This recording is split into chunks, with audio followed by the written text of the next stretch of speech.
ನಮಸ್ಕಾರ. ಇವತ್ತಿನ ನಮ್ಮ ಈ ಚರ್ಚೆಗೆ ಎಲ್ಲರಿಗೂ ಸ್ವಾಗತ. ನಮಸ್ಕಾರ. ಇವತ್ತು ನಾವು ಶುದ್ಧತೆ ಅಂದ್ರೆ ಪ್ಯೂರಿಟಿ ಅನ್ನೋ ಒಂದು ಐಡಿಯಾ ಬಗ್ಗೆ ಮಾತಾಡೋಣ ಅನ್ಕೊಂಡಿದ್ದೀವಿ. ನಮ್ಮ ಹತ್ರ ಇರೋದು ಬೈಬಲ್ನ ಮಾರ್ಕನ ಸುವಾರ್ತೆಯ ಒಂದು ಭಾಗ. ಹೌದು. ನಾವಿವತ್ತು ಯಾಕೆ ಈ ವಿಷಯ ಮಾತಾಡ್ತಿದ್ದೀವಿ ಅಂದ್ರೆ ಮನುಷ್ಯರು ಮಾಡಿಕೊಂಡ ಸಂಪ್ರದಾಯಗಳು ಮತ್ತು ದೇವರು ಕೊಟ್ಟ ಆಜ್ಞೆಗಳ ನಡುವೆ ನಡೆಯೋ ಸಂಘರ್ಷವನ್ನ ಅರ್ಥ ಮಾಡ್ಕೊಳ್ಳೋಕೆ. ಹೌದು. ಅಂದ್ರೆ ನಿಜವಾದ ಶುದ್ಧತೆ ಅನ್ನೋದು ಹೊರಗಿನ ಆಚರಣೆಗಳಿಂದ ಬರುತ್ತಾ ಅಥವಾ ನಮ್ಮ ಒಳಗಿನಿಂದ ಬರುತ್ತಾ ಅನ್ನೋದು ಇವತ್ತಿನ ಮುಖ್ಯ ಪ್ರಶ್ನೆ ಅಲ್ವಾ? ಖಂಡಿತ. ಕತೆ ಶುರು ಆಗೋದೇ ಒಂದು ಮುಖಾಮುಖಿಯಿಂದ. ಯೇಸು, ಅವರ ಶಿಷ್ಯರು ಮತ್ತೆ ಆ ಕಾಲದ ಧಾರ್ಮಿಕ ಮುಖಂಡರಾದ ಫರಿಸಾಯರು. ವಿಷಯ ಏನಪ್ಪಾ ಅಂದ್ರೆ ಊಟಕ್ಕೂ ಮುಂಚೆ ಕೈ ತೊಳೆಯೋದು. ನೋಡೋಕೆ ತುಂಬಾ ಸಣ್ಣ ವಿಷಯ ಅಲ್ವಾ? ಆದ್ರೆ ಇದು ಒಂದು ದೊಡ್ಡ ಸಂಘರ್ಷಕ್ಕೆ ಕಾರಣ ಆಗತ್ತೆ. ಸರಿ, ಇದರೊಳಗೆ ಇಳಿದು ನೋಡೋಣ. ಓಕೆ. ಸರಿ, ಫರಿಸಾಯರು ಮತ್ತು ಧರ್ಮಶಾಸ್ತ್ರಿಗಳು ಯೇಸುವಿನ ಶಿಷ್ಯರು ಊಟ ಮಾಡೋದನ್ನ ನೋಡ್ತಾರೆ, ಆದ್ರೆ ಅವರು ಕೈ ತೊಳೆದುಕೊಂಡಿರಲ್ಲ. ಇದನ್ನ ನೋಡಿ ಅವ್ರಿಗೆ ಸಿಕ್ಕಾಪಟ್ಟೆ ಕೋಪ ಬರುತ್ತೆ. ಅಶುದ್ಧ ಕೈಗಳಿಂದ ಊಟ ಮಾಡ್ತಿದ್ದಾರೆ ಅಂತ ಆಕ್ಷೇಪಿಸ್ತಾರೆ. ಇದೇಕೆ ಇವ್ರಿಗೆ ಇಷ್ಟು ದೊಡ್ಡ ವಿಷಯ ಆಯ್ತು? ಆಕ್ಚುಲಿ ಇಲ್ಲಿರೋ ವಿಷಯ ಬರೀ ಆರೋಗ್ಯ ಅಥವಾ ಸ್ವಚ್ಛತೆಯದಲ್ಲ. ಓಹೋ. ಅದಕ್ಕಿಂತ ತುಂಬಾನೇ ಆಳವಾಗಿದೆ. ಫರಿಸೇಯರ ದೃಷ್ಟಿಯಲ್ಲಿ ಇದು ಪೂರ್ವಜರಿಂದ ಬಂದ ಸಂಪ್ರದಾಯ. ಅಂದ್ರೆ ಇದು ಅವರ ಧಾರ್ಮಿಕ ಗುರುತಿನ ಒಂದು ಭಾಗವಾಗಿತ್ತು. ಹಾಗಾದ್ರೆ ಇದು ಒಂದು ಪ್ರಾಕ್ಟಿಕಲ್ ಕಾರಣದಿಂದ ಶುರುವಾಗಿರ್ಬೋದಾ? ಖಂಡಿತ. ಆ ಕಾಲದಲ್ಲಿ ಇವತ್ತಿನ ಹಾಗೆ ಸ್ಯಾನಿಟೇಷನ್ ವ್ಯವಸ್ಥೆ ಇರಲಿಲ್ಲ. ಹಾಗಾಗಿ ಹೊರಗಿನಿಂದ, ಅದರಲ್ಲೂ ಮುಖ್ಯವಾಗಿ ಮಾರ್ಕೆಟ್ನಿಂದ ಬಂದಾಗ ಸ್ನಾನ ಮಾಡೋದು, ಪಾತ್ರೆಗಳನ್ನು ಒಂದು ವಿಶಿಷ್ಟ ರೀತಿಯಲ್ಲಿ ತೊಳೆಯೋದು, ಇವೆಲ್ಲ ಒಂದು ರೀತಿಯಲ್ಲಿ ಆರೋಗ್ಯ ಕಾಪಾಡಿಕೊಳ್ಳುವ ಕ್ರಮಗಳಾಗಿದ್ವು. ಓ, ಹಾಗಾದ್ರೆ ಇದೊಂದು ಹೈಜೀನ್ ರೂಲ್ ಆಗಿ ಶುರುವಾಗಿತ್ತು ಅಂತಾಯ್ತು. ಹೌದು. ಆದರೆ ಕಾಲಕ್ರಮೇಣ ಏನಾಯ್ತು ಅಂದ್ರೆ ಈ ಆರೋಗ್ಯನ ನಿಯಮಗಳು ಧರ್ಮದ ಜೊತೆ ಸೇರಿಕೊಂಡು ಕಟ್ಟುನಿಟ್ಟಿನ ಆಚರಣೆಗಳಾಗ್ಬಿಟ್ವು. ಅಂದ್ರೆ ಅದರ ಹಿಂದಿನ ಮೂಲ ಉದ್ದೇಶ ಮರ್ತೋಗಿ. ಎಕ್ಸಾಕ್ಟ್ಲಿ. ಕೇವಲ ಆಚರಣೆ ಮಾತ್ರ ಮುಖ್ಯವಾಯಿತು. ಈ ನಿಯಮ ಮುರಿಯೋದು ಅಂದ್ರೆ ದೇವರನ್ನೇ ಅವಮಾನಿಸಿದ ಹಾಗೆ ಅಂತ ಅವರು ಭಾವಿಸಿದರು. ಅದಕ್ಕೆ ಯೇಸುವಿನ ಶಿಷ್ಯರು ಕೈ ತೊಳೆಯದೆ ಊಟ ಮಾಡಿದ್ದು ಅವರಿಗೆ ದೊಡ್ಡ ಧಾರ್ಮಿಕ ಅಪಚಾರವಾಗಿ ಕಂಡಿತು. ಹೌದು. ಇದಕ್ಕೆ ಯೇಸುವಿನ ಪ್ರತಿಕ್ರಿಯೆ ಹೇಗಿತ್ತು? ಅವರ ಪ್ರತಿಕ್ರಿಯೆ ಸಮಾಧಾನದಿಂದಿರಲಿಲ್ಲ. ತುಂಬಾನೇ ತೀಕ್ಷ್ಣವಾಗಿತ್ತು. ಅವರು ಫರಿಸಾಯರನ್ನು ನೇರವಾಗಿ ಕಪಟಿಗಳು ಅಂತ ಕರೀತಾರೆ. ವಾವ್, ಅಷ್ಟು ನೇರವಾಗಿ, ಸಾರ್ವಜನಿಕವಾಗಿ? ಹೌದು, ಸಾರ್ವಜನಿಕವಾಗಿ. ಆಮೇಲೆ ಪ್ರವಾದಿ ಯೆಶಾಯನ ಮಾತನ್ನು ಉಲ್ಲೇಖಿಸಿ ಹೇಳ್ತಾರೆ, ಈ ಜನ ಬರೀ ಬಾಯಿಂದ ನನ್ನನ್ನು ಹೊಗಳ್ತಾರೆ, ಆದ್ರೆ ಅವರ ಹೃದಯ ನನ್ನಿಂದ ತುಂಬಾ ದೂರ ಇದೆ. ಓಕೆ.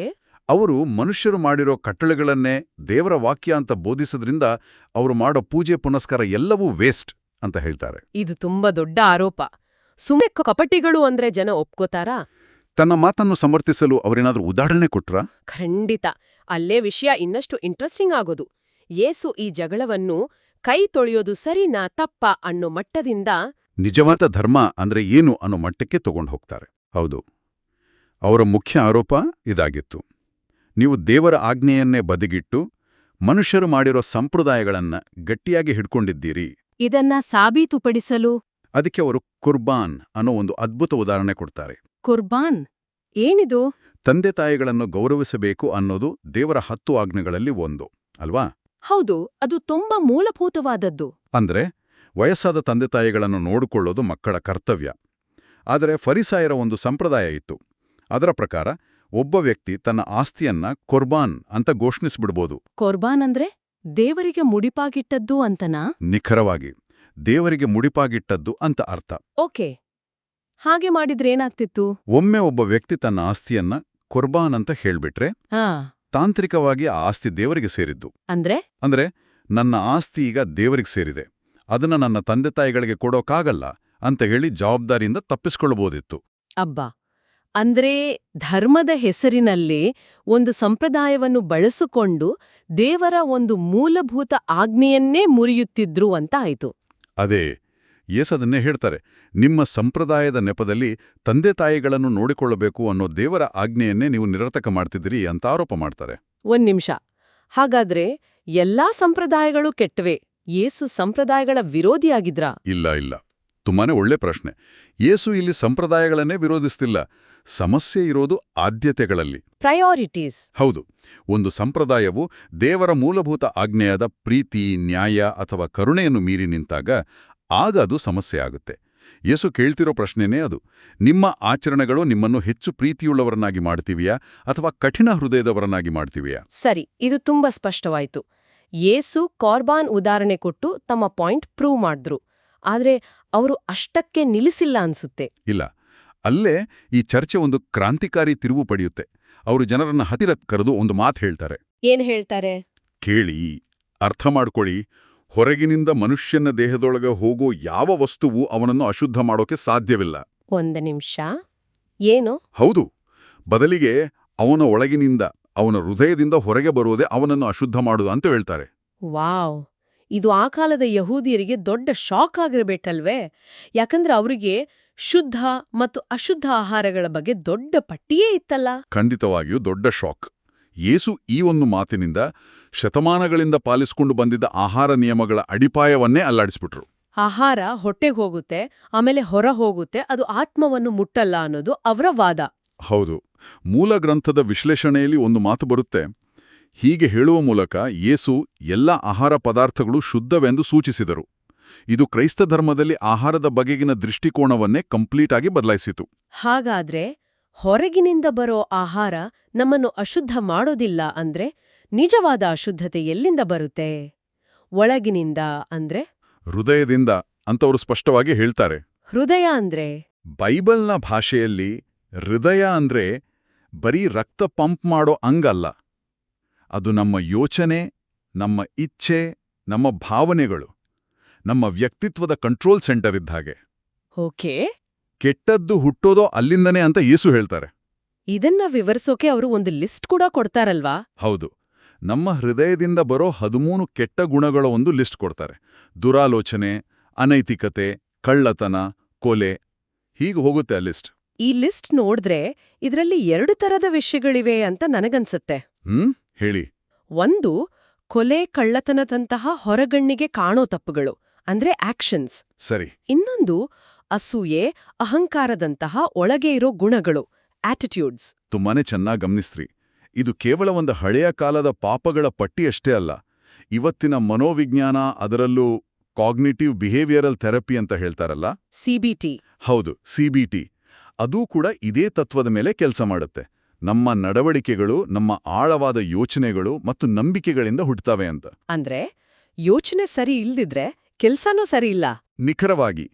ಅಸೂಯೆ ಅನ್ನೋ ಒಂದು ಯೋಚನೆ ಮಾತಿನಲ್ಲಿ ದೂಷಣೆಯಾಗಿ, ಕೃತ್ಯದಲ್ಲಿ ವಂಚನೆಯಾಗಿ ಹೊರಬರುತ್ತೆ. ಲೋಭ ಅನ್ನೋ ಆಂತರಿಕ ಗುಣ ಕಳ್ಳತನಕ್ಕೆ ಕಾರಣವಾಗಬಹುದು. ಅಂದ್ರೆ ಹೊರಗಿನ ಕ್ರಿಯೆಯನ್ನು ಸರಿ ಮಾಡೋಕು ಮುಂಚೆ ಒಳಗಿನ ಯೋಚನೆಯನ್ನು ಸರಿ ಮಾಡಬೇಕು. ಆ ಪಟ್ಟಿಯ ಕೊನೆಯಲ್ಲಿ ಮೂರ್ಖತನ ಅಂತಾನೂ ಇದೆ ಅಲ್ವಾ? ಹೌದು, ಅದು ನಿಜಕ್ಕೂ ಗಮನಿಸಬೇಕಾದ ವಿಷಯ. ಮೂರ್ಖತನ ಕೂಡ ಒಂದು ಪಾಪ ಅಂತ ಪರಿಗಣಿಸಲಾಗಿದೆ. ಅಂದ್ರೆ ಯೋಚನೆ ಮಾಡದೆ, ವಿವೇಚನೆ ಇಲ್ಲದೆ ಬದುಕುವುದು ಒಂದು ನೈತಿಕ ದೌರ್ಬಲ್ಯ ಅಂತ ಯೇಸು ಹೇಳ್ತಿದ್ದಾರೆ. ಅಶುದ್ಧತೆ ಅನ್ನೋದು ನಾವು ಮಾರ್ಕೆಟಿಂದ ತಂದ ತರಕಾರಿಯಲ್ಲಿ ಇಲ್ಲ, ಅದು ನಮ್ಮ ಮನಸ್ಸಿನಲ್ಲೇ ಹುಟ್ಟುಕೊಳ್ಳುತ್ತೆ ಅನ್ನೋದು ಅವರ ಸ್ಪಷ್ಟ ಸಂದೇಶ. ಹೌದು. ಓಕೆ, ಹಾಗಾದ್ರೆ ಇದೆಲ್ಲದರ ಅರ್ಥ ಏನು? ಹೊರಗಿನ ಆಚರಣೆಗಳಿಗಿಂತ ಒಳಗಿನ ಹೃದಯವೇ ಮುಖ್ಯ ಅನ್ನೋದಾದ್ರೆ ಈ ಬೋಧನೆಯನ್ನು ನಮ್ಮ ಇವತ್ತಿನ ಜೀವನದಲ್ಲಿ ಹೇಗೆ ಅಳವಡಿಸಿಕೊಳ್ಬಹುದು? ನಮ್ಮ ವಿಶ್ಲೇಷಣೆ ಕೆಲವು ಪ್ರಾಕ್ಟಿಕಲ್ ಪಾಯಿಂಟ್ಸ್ ಕೊಡುತ್ತೆ. ಮೊದಲನೇದು ಆಂತರಿಕ ವಿಮರ್ಶೆ, ಸೆಲ್ಫ್ ಎಕ್ಸಾಮಿನೇಷನ್. ಹೌದು, ನಾವು ಪ್ರತಿದಿನ ನಮ್ಮ ಡ್ರೆಸ್ ಬಗ್ಗೆ, ನಮ್ಮ ಊಟದ ಬಗ್ಗೆ ಎಷ್ಟು ಗಮನ ಕೊಡ್ತೀವಿ, ಅಷ್ಟೇ ಗಮನವನ್ನ ನಮ್ಮ ಯೋಚನೆಗಳ ಮೇಲೆ ಕೊಡ್ತಿದೀವಾ? ಇವತ್ತು ನನ್ನ ಮನಸ್ಸಿನಲ್ಲಿ ಯಾವ ತರಹದ ಯೋಚನೆಗಳು ಹುಟ್ಟುತ್ತಿವೆ ಅಂದ ನಮ್ಮನ್ನಾವು ಪ್ರಾಮಾಣಿಕವಾಗಿ ಕೇಳ್ಕೊಳ್ಳಬೇಕು ಅಲ್ವಾ? ಖಂಡಿತ. ನನ್ನನ್ನು ನಿಯಂತ್ರಿಸ್ತಿರೋದು ಪ್ರೀತಿಯೇ ಅಥವಾ ಅಸೂಯೆಯೇ? ಇದು ಮೊದಲ ಹೆಜ್ಜೆ. ಸರಿ. ಎರಡನೆಯದು ವೇಷಧಾರಿತನದಿಂದ ಮುಕ್ತಿ ಇರಬಹುದು. ಅಂದ್ರೆ ಬೇರೆಯವರಿಗೆ ತೋರಿಸ್ಕೊಳ್ಳೋಕೆ ಭಕ್ತಿ ಮಾಡೋದು. ಹೌದು, ದೇವ್ರು ನಮ್ಮ ಹೊರಗಿನ ಆಚರಣೆಗಳನ್ನು ನೋಡಲ್ಲ, ನಮ್ಮ ಹೃದಯದ ಉದ್ದೇಶವನ್ನು, ನಮ್ಮ ಮೋಟಿವೇಶನ್ ಅನ್ನು ನೋಡ್ತಾರೆ. ನಮ್ಮ ಪ್ರಾರ್ಥನೆ, ದಾನ, ಇದ್ರ ಹಿಂದಿರೋ ಮೋಟಿವೇಶನ್ ಏನು? ನಾವು ಯಾಕೆ ಇದನ್ ಮಾಡ್ತಿದೀವಿ ಅಂತ ನಮ್ಮನ್ನೇ ನಾವು ಪ್ರಶ್ನೆ ಮಾಡ್ಕೊಳ್ಬೇಕು. ಹೌದು. ಮೂರನೇ ಅಂಶ ಏನು? ಮೂರನೇ ಮತ್ತು ಅತ್ಯಂತ ಆಳವಾದ ಅಂಶ ಪಾಪದ ಮೂಲವನ್ನು ಗುರುತಿಸುವುದು. ಅಂದ್ರೆ ಕೇವಲ ಕೆಟ್ಟ ಕೆಲಸಗಳನ್ನು ಬಿಡೋದು ಮಾತ್ರವಲ್ಲ, ಆ ಕೆಲಸಕ್ಕೆ ಪ್ರೇರಣೆ ಕೊಡುವ ಅಸೂಯೆ, ಲೋಭ ಅಥವಾ ಅಹಂಕಾರವನ್ನು ಬೇರ್ ಸಮೇತ ಕಿತ್ತು ಹಾಕೋಕೆ ಪ್ರಯತ್ನಿಸೋದು. ಒಂದು ಉದಾಹರಣೆ ಕೊಡಿ. ಯಾರಾದ್ರೂ ನಮ್ಮ ಬಗ್ಗೆ ಕೆಟ್ಟದಾಗಿ ಮಾತಾಡಿದ್ರೆ ಅವ್ರಿಗೆ ತಿರುಗಿ ಬೈದೇ ಇರೋದು ಒಂದು ಮಟ್ಟದ ಶಿಸ್ತು. ಆದ್ರೆ ನಮ್ಮ ಹೃದಯದಲ್ಲಿ ಅವ್ರ ಬಗ್ಗೆ ದ್ವೇಷವೇ ಹುಟ್ಟದಾಗ ನೋಡ್ಕೊಳ್ಳೋದಿದೆಯಲ್ಲ, ಹೌದು, ಅದು ನಿಜವಾದ ಹೃದಯದ ಶುದ್ಧತೆ. ಇದೆಲ್ಲ ಕೇಳ್ದಾಗ ನನಗೆ ಜ್ಞಾನೋಕ್ತಿಗಳ ಪುಸ್ತಕದಲ್ಲಿ ಬರೋ ಒಂದು ಮಾತು ನೆನಪಾಗ್ತಿದೆ. ಎಲ್ಲಕ್ಕಿಂತ ಹೆಚ್ಚಾಗಿ ನಿನ್ನ ಹೃದಯವನ್ನು ಕಾಪಾಡಿಕೋ, ಯಾಕಂದ್ರೆ ಜೀವದ ಬುಗ್ಗೆಗಳು ಅಲ್ಲಿಂದಲೇ ಹೊರಡ್ತವೆ. ಅದ್ಭುತ. ಅದು ಇಡೀ ಚರ್ಚೆಯ ಸಾರಾಂಶ. ಆ ಒಂದು ವಾಕ್ಯದಲ್ಲಿ ಎಲ್ಲವೂ ಇದೆ. ಹೃದಯವೇ ನಮ್ಮ ಮಾತು, ನಮ್ಮ ಕೆಲಸ, ನಮ್ಮ ಇಡೀ ಜೀವನದ ದಿಕ್ಕನ್ನು ನಿರ್ಧರಿಸೋ ಕಂಟ್ರೋಲ್ ಸೆಂಟರ್. ಅದನ್ನೇ ನಾವು ಕೆಟ್ಟ ಯೋಚನೆಗಳಿಂದ ಕಲುಷಿತಗೊಳಿಸಿದ್ರೆ ನಮ್ಮ ಇಡೀ ಜೀವನವೇ ಕಲುಷಿತಗೊಳ್ಳುತ್ತೆ. ಅದನ್ನೇ ನಾವು ಪ್ರೀತಿ, ಕರುಣೆಯಂತಹ ಒಳ್ಳೆಯ ಯೋಚನೆಗಳಿಂದ ತುಂಬಿಸಿದ್ರೆ ನಮ್ಮ ಜೀವನವು ಆರೋಗ್ಯಕರವಾಗಿರುತ್ತೆ. ಒಟ್ಟಾರೆಯಾಗಿ ಹೇಳೋದಾದ್ರೆ ಈ ಚರ್ಚೆ ಧಾರ್ಮಿಕತೆಯ ಕೇಂದ್ರವನ್ನು ಏನು ತಿನ್ನಬೇಕು ಅನ್ನೋ ಹೊರಗಿನ ನಿಯಮಗಳಿಂದ ನಾನು ಒಳಗಿನಿಂದ ಎಂಥ ವ್ಯಕ್ತಿಯಾಗಿದ್ದೇನೆ ಅನ್ನೋ ಆಂತರಿಕ ಗುಣದ ಕಡೆಗೆ ಬದಲಾಯಿಸುತ್ತೆ. ಹೌದು. ನಿಯಮಗಳ ಪಟ್ಟಿಯಿಂದ ಸಂಬಂಧದ ಕಡೆಗೆ, ಬಾಹ್ಯ ಆಚರಣೆಯಿಂದ ಅಂತರಂಗದ ಪರಿವರ್ತನೆಯ ಕಡೆಗೆ ನಮ್ಮ ಗಮನವನ್ನು ಸೆಳೆಯುತ್ತೆ. ಅಂತಿಮವಾಗಿ ಶುದ್ಧವಾದ ಹೃದಯವೇ ದೇವರಿಗೆ ನಾವು ಅರ್ಪಿಸಬಹುದಾದ ಅತ್ಯಂತ ದೊಡ್ಡ ಆರಾಧನೆ. ಹೌದು. ಆದರೆ ಇಲ್ಲೊಂದು ಕೊನೆಯ ಯೋಚನೆ ಇದೆ. ಈ ಮೂಲಗಳು ಹೃದಯದಿಂದ ಹೊರಬರುವ ಕೆಟ್ಟದ್ದರ ಬಗ್ಗೆ ಮಾತಾಡ್ತವೆ. ಇದು ನಮ್ಮನ್ನು ಚಿಂತನೆಗೆ ಹಚ್ಚುವ ಒಂದು ಪ್ರಮುಖ ಪ್ರಶ್ನೆಯನ್ನು ಹುಟ್ಟುಹಾಕುತ್ತೆ. ಹೃದಯವೇ ಜೀವದ ಬುಗ್ಗೆ ಆಗಿದ್ರೆ ಮತ್ತು ಅದರಿಂದ ಕೆಟ್ಟದ್ದು ಹೊರಬರುತ್ತಿದ್ರೆ ಅದಕ್ಕೆ ಪ್ರತಿಯಾಗಿ ಒಳ್ಳೆಯದರ ಮೂಲವನ್ನು ಪೋಷಿಸಲು ನಾವೇನು ಮಾಡಬೇಕು? ನಿಖರವಾಗಿ ನಾವು ಉದ್ದೇಶಪೂರ್ವಕವಾಗಿ ನಮ್ಮ ಹೃದಯದೊಳಗೆ ಏನನ್ನು ಸೇರಿಸ್ತಿದ್ದೇವೆ? ನಾವು ಓದೋ ಪುಸ್ತಕಗಳು, ನೋಡೋ ಸಿನಿಮಾಗಳು, ನಾವಿಟ್ಟುಕೊಳ್ಳುವ ಸ್ನೇಹ ಸಂಬಂಧಗಳ ಮೂಲಕ ನಮ್ಮ ಆಂತರಿಕ ಜಗತ್ತನ್ನು ನಾವು ಯಾವುದರಿಂದ ಪೋಷಿಸುತ್ತಿದ್ದೇವೆ? ಯಾಕೆಂದ್ರೆ ಅಂತಿಮವಾಗಿ ನಮ್ಮಿಂದ ಏನು ಹೊರಬರುತ್ತೆ ಅನ್ನೋದನ್ನು ನಿರ್ಧರಿಸೋದು ನಾವು ನಮ್ಮೊಳಗೆ ಏನನ್ನು ತುಂಬಿಕೊಳ್ತೀವಿ ಅನ್ನೋದೇ ಆಗಿದೆ. ಅದೇ ಮಾತು. ಪ್ರಿಯರೇ, ಈ ಚಾನೆಲ್ ಅನ್ನು ಸಬ್ಸ್ಕ್ರೈಬ್ ಮಾಡಿ ಪ್ರತಿದಿನ ದೇವರ ವಾಕ್ಯವನ್ನು ಆಲಿಸುತ್ತಾ ಅದನ್ನು ಇತರರೊಂದಿಗೆ ಹಂಚಿಕೊಳ್ಳಲು ನಮಗೆ ನೆರವಾಗಿರಿ. ಧನ್ಯವಾದಗಳು.